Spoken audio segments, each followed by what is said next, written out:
Pandian store சீரியல்ல அடுத்து வர எபிசோட்ல என்ன மாதிரியான ட்விஸ்ட் எல்லாம் இருக்க போகுதுங்கிறத இந்த வீடியோல பார்க்கலாம். பழனி ரொம்பவே வருத்தமா ஃபீல் பண்ணி உட்காந்துட்டு இருக்காங்க. அப்ப காந்திமதி அங்க போயிட்டு, பழனி என்னாச்சியா, ஏன் இப்படி உட்காந்துட்டு இருக்க?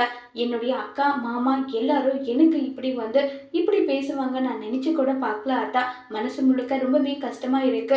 நான் அவ்வளோ பெரிய நம்பிக்கை துரோகம் பண்ணிட்டேனா அத்தான்னு சொல்லி ரொம்பவே வருத்தமாகவும் ஃபீல் பண்ணியும் பேசிட்டு இருக்காங்க. விடு பழனி, அவங்க நீ செஞ்ச நம்பிக்கை துரோகத்தை தாங்க முடியலன்னு சொல்லி அவங்க பேசிட்டு இருக்காங்க. அவங்க கிட்ட நான் பேசி பார்க்குறேன் விடுன்றாங்க. வேண்டாத்தா, அவங்களுக்கே என் மேல நம்பிக்கை இல்லாத போது நீ எதுவுமே பேசாத, வேண்டாம் விட்டுடுன்னு சொல்றாங்க. அது எப்படி பழனி விட முடியும்? நீ இந்த அளவுக்கு வருத்தப்பட்டுட்டு இருக்கியே, இதை என்னால பார்த்துட்டு இருக்க முடியலன்னு சொல்லிட்டு இருக்காங்க. உடனே சுகன்யா அங்க வராங்க. இங்க பாருங்க உங்க புள்ளிக்கிட்ட சொல்லிடுங்க, இனி மாமனை பார்க்க போறேன், மச்சானை பார்க்க போறேன், அக்கால பார்க்க போறேன்னு சொல்லி அந்த வீட்டு பக்கம் மட்டும் இவங்க போயிட்டாங்க.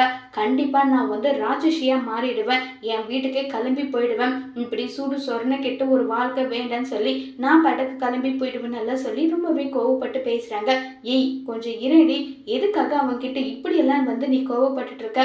பின்ன என்னத்த அவங்க எப்படி எல்லாம் பேசிட்டு போனாங்க, அவங்க கிட்ட திரும்பவும் கையை கட்டி போயிட்டு நிக்க சொல்றீங்களான்னு சொல்லி ரொம்பவே கோவமா பேசிட்டு இருக்காங்க.